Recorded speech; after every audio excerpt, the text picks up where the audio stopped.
Life can throw crazy curveballs your way and you never know what tomorrow will bring, but one thing you can do is try to be prepared. Pretty Unprepared is a podcast hosted by me, Pamela Valdez, all about being the best version of yourself while preparing for the life you want and deserve.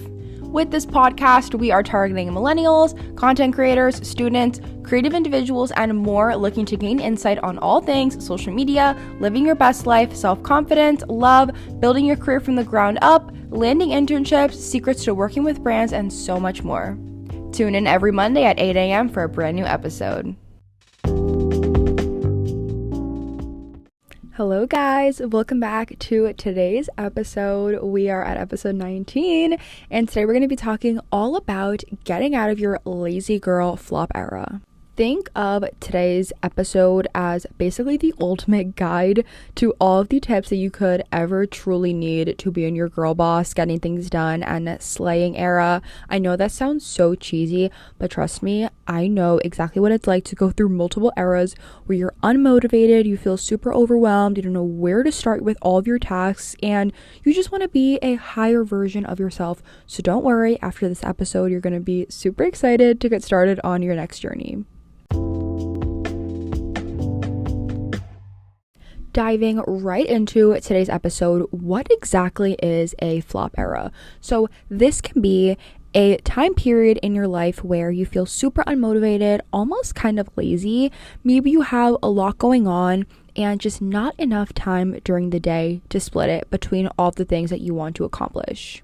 In a flop era, you sometimes may look at everyone all around you and start to question your own life and the path that you're taking, and it almost takes you down this rabbit hole of just a bunch of mixed emotions. And when I'm going through a flop era, I really tend to overthink, especially about the people that I see online, and I compare my life to theirs. And when I do this, I don't necessarily spiral like how I used to when I was younger. Like in high school, I was the queen of comparing myself to how I looked to like other people online. Like I wanted to change my hair, I wanted it to be straight all the time, I didn't want to embrace the curly, like the natural curls, and I was like, why don't I have clear skin? And just so many different things that I was like, why were you even overthinking about all that? Like it's so irrelevant. So like I was saying, I don't exactly spiral down into this like physical appearance rabbit hole, but instead I am really bad on comparing lifestyles with what I see online, because it's so easy to look at a picture of someone on vacation or see someone wearing like a Chanel bag and think that all of their life problems are solved and that everything is so easy for them and it just comes and goes. They have such an easygoing life, and a lot of us do not see the unfiltered photos or the videos and what it actually takes in these people's lives to get to where they are now. So I want to share some tips and things that have helped me get out of multiple flop eras and have helped me align myself with my goals properly. Number one is be vocal and physical about your goals. So by this, I mean, grab a pen and a paper, and yes, do it the old-fashioned way, even if you don't want to, and write down your goals. And by this, I mean write down anything it is that you want to accomplish. So I'll give you guys a few examples of how I like to lay out my goals in a few different categories. The first goals that I like to focus on are my social media goals. This can be brands that I want to work with. Maybe I want to hit a certain amount of followers by a certain time period. My second type of goals are financial goals. This can be a number that you want in your savings that you want to hit, or maybe you want to start investing, budgeting every month, etc. Third are personal goals. This can be reading a certain amount of books each month or spending less screen time on my phone. And lastly is career goals. This can be possibly getting a new job, a new internship, reaching out and networking more on LinkedIn, etc. Having goals written down and seeing them in front of you is so much more different than just thinking them. And this allows you to not only get out of your head and be more clear about what it is that you want, but there are so many articles online that explain the science linked between people who vividly picture and describe their goals. And according to Forbes, there are people that are actually 1.4 times more likely to successfully accomplish their goals because they wrote it down. Now, just because you're writing your goals down does not mean that it's like some magic piece of paper and now all of them are going to be accomplished, but it basically means that by writing it down, you are becoming a lot more clear and a lot more serious about what it is that you want with your life and specific things you want to accomplish. And by actually seeing them on pen and paper, you're going to be a lot more motivated physically and mentally to actually want to accomplish them. And I'm actually reading a book right now called Think and Grow Rich by Napoleon Hill. And one of the exercises that he says in the book is write down, maybe it's like a certain amount of money that you want to get by a certain time period. Write down the exact timeline, when you want this. Write down what you're going to give in return to get this money. And then the exact plan that you're going to take to try to get this money. Obviously, this is more financially, this is the more financial road. But you can definitely take this approach when it comes to your regular goals and write down, what is it going to take to accomplish this certain thing that you want.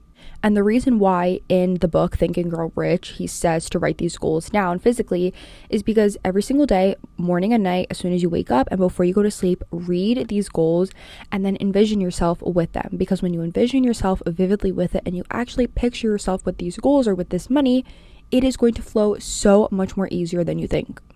Tip number 2 for getting out of your lazy girl flop era is lay out your everyday routine and try to decipher where in your day is when things are starting to go south. When you're in a lazy girl and flop era, you want to start at the very beginning of your day and where your day begins. Try to get to the actual root cause of where are these problems stemming from. So I'll give you guys an example. When it came to my lazy flop eras, I noticed that I felt the worst when I was waking up later in the day, because when you're sleeping later, you're obviously waking up later, and it was so much harder for me to get things done when I already felt like half of my day was gone and wasted. So the solution to this, obviously, is to sleep earlier and wake up earlier. You're going to have more energy now and be a lot more motivated to get things done. So when it comes to your everyday routine, look at, where do I start to feel unmotivated? Where does the problem lie? And then find the solution for that. Once you have figured out this routine and what's going on, make little changes each single day. And one of my favorite quotes is be 1% better every day. So maybe one morning you wake up at 9 and then 8 and then 7 and then 6 and go as early as you can. But again, do it little by little. You can't just decide the next day you're going to start waking up at 6 a.m. and then, getting your whole life together. You actually have to sleep earlier. You want to make sure that you're doing it the right and the healthy way and that you're not just running on 3 hours of sleep, because that's also doing it the completely wrong way. There is this YouTuber that I watch. His name is Charlie Chang, and I think he's the one that said this tip, but this is a very good productivity tip, and that is in the morning, if you're feeling extra tired or you feel like in the morning is where you're being a little bit lazier, instead, try to change around your morning routine. So for example, he says utilize the mornings by planning, brainstorming, and getting ideas flowing. And then in the afternoon, when you have more energy, you can actually start working on these tasks because the planning is already done. This is something that has completely changed the game for me, because I noticed that when I try to make my brain work extra harder and it's very early in the morning, it is very hard. Especially I remember mornings when I would go to school and I would have to wake up at 6 a.m. to get to class by 9 in New York. It was really hard for me to focus because I'm so tired, and obviously that all stems from literally the night before, because the night before, all the little things that you do is what helps you set yourself up for the next morning. So I am someone who personally, I struggle a lot with planning ideas and trying to get them done right after, because obviously that can cause a ton of overstimulation and overwhelming feelings of not being organized. Personally, that is how I feel. So again, I definitely recommend trying to use his method, because that is something that has changed the game for me. The third tip for getting out of your flop era is prioritizing extra forms of self-care. And when I say this, I literally mean go crazy on your maintenance. Don't spend thousands of dollars and go in debt to literally do a million things, but take extra care of your hygiene. Take an everything shower, wash your hair, blow dry it, paint your nails, get a wax, literally whatever it is going to take for you to feel good. And I am someone personally, I love doing DIY self-care. And by that, I mean, I will not go to the salon and get my hair done. I will do that on my own. I will not go to the salon and get my nails done. I haven't done that in years. For lashes, I go and I do a monthly lift and tint, and that is literally it. Those are my favorite forms of self-care, obviously an everything shower, but I love doing that. And when it comes to your maintenance, I think it's so important to really prioritize self-care, because sometimes all it takes is just a few new products in your routine to feel so much better. And this does not mean go to Sephora and drop $300 on 4 things, but go to Target, buy a new body wash, buy a new lotion, perfume, body oil, etc. And half the time, a lot of the things that I get at Target for like less than $10, I like so much better than the expensive stuff that I get from Sephora. You can sometimes feel like you're in a flop era when you're not taking care of yourself and prioritizing the way that you look. And I love to dress up even when I'm home. It's honestly just so much more fun than wearing sweatpants and being in pajamas all day. So that's another thing that you can do when you're home is, lay out your outfit the night before. And even if it's a little sundress or a pair of linen pants and a top, those are definitely my go-to outfits. But just anything that is not your PJs. I obviously love my days where I can just wear sweatpants, especially during the winter. But during the summer, why not dress up a little bit, even if you're just going to be sitting in the living room? The 4th tip for getting out of your flop era is by being active and getting out. I know a lot of people are probably going to roll their eyes at this one, but I want to tell you guys, getting out and being active is one of the best things that you can do, especially when you are just feeling lazy and unmotivated.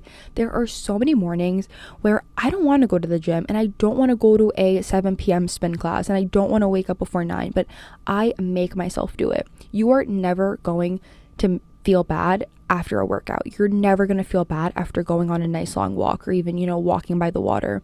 You are always going to feel so good when you get out, and doing something first thing in the morning it's just really going to set that start for the rest of your day. And something else that also really helps me is having little rewards for myself. So for example, if I don't make my coffee at home, or maybe I don't have ingredients at home, I'll tell myself, okay, get XYZ amount of tasks done by 11 a.m. or 12 p.m. and then I can go on a walk and grab a coffee, and this always makes me excited to get my tasks done.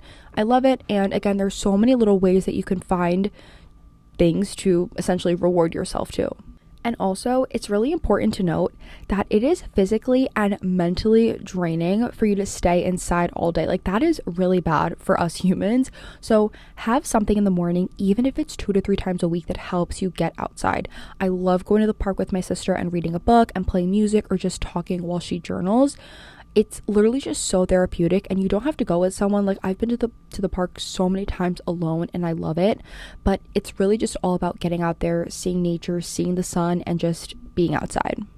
My 5th and final tip for getting out of your flop era is to embrace the ups and downs. Again, this is going to sound cheesy, but trust me, when you embrace that you're going through a rough period in your life, don't think that this is the end of your life, that this is going to be the end all be all and you're never going to be able to recover from this moment, because we all have those days.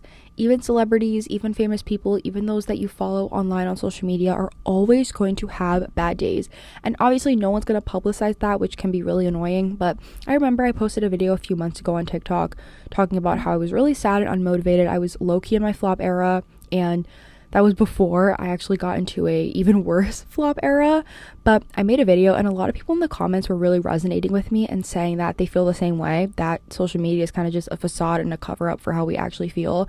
And then I realized I don't want to be that person that is just making it seem like my life is okay all the time online, because trust me, we all are going through things behind the scenes. And even if you're not publicizing it, I feel like talking about it online, especially if you have an audience, is really great to make other people remember that social media, it's not everything that we see online. It's not always, super sunny, fun days and rainbows. We all have those days, those weeks, and even those months where we don't feel like ourselves, and that can truly just be so draining and exhausting. But I am so grateful when I have these moments now, and because I get really excited knowing that there's going to be something right after this period that is going to make my life so amazing, because that is really what happens to me every single time I'm going through something. Like, when I'm really sad or upset for a few weeks, or when one thing really gets to me, I know that right after this, something so amazing is going to come into my life. And I don't know if that's me being delusional or like just some sort of like weird positivity hack, but I love doing that because it has been so helpful for me.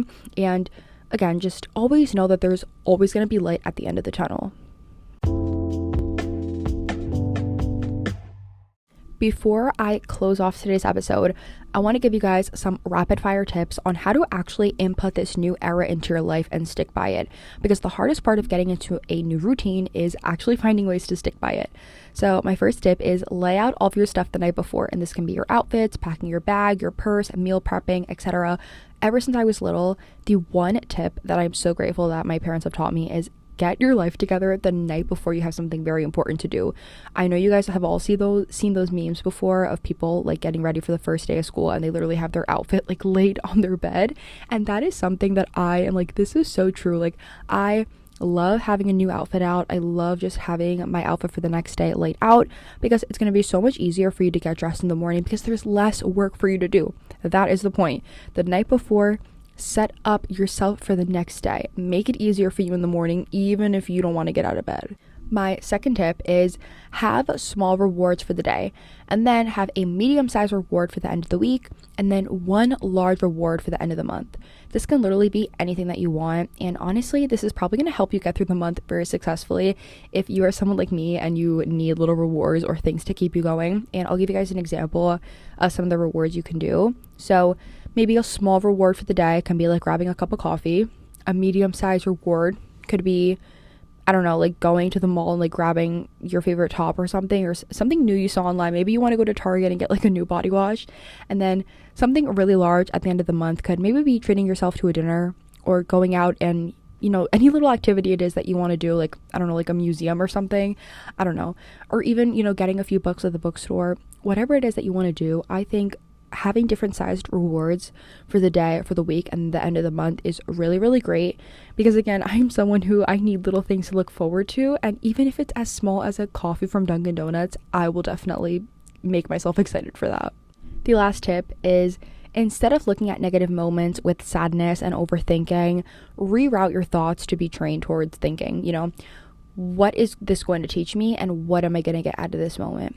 Ever since I have started thinking like this, my life has just completely changed, because like I said, in high school, I used to be so negative. When I was friends with like old people, I used to be so negative, and I realized, you know, why am I thinking this way? Why are these things happening to me? Why am I losing so many friends? And then I realized I am going through a growth period in my life. I am going through a change. Like, I'm going through so many changes and this maturity period in my life where if you are someone who you don't have goals, or you don't have places that you want to be within a certain amount of time, you honestly need to leave. And that is truly just how I feel about everyone and everything, whether it's friends or family, because life is so short and you want to make sure that you're spending every moment going towards what it is that you want.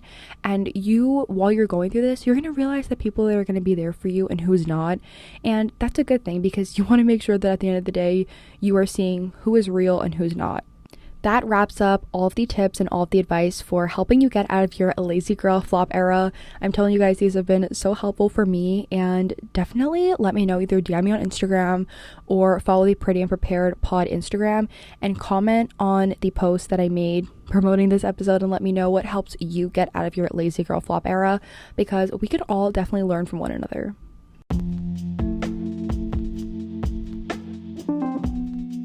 Thank you guys so much for listening to Pretty and Prepared, and make sure to tune in every Monday for new episodes at 8 a.m. and my DMs are open for any podcast episode ideas you guys have, or if you guys just want to talk, and I will see you guys next week. Bye.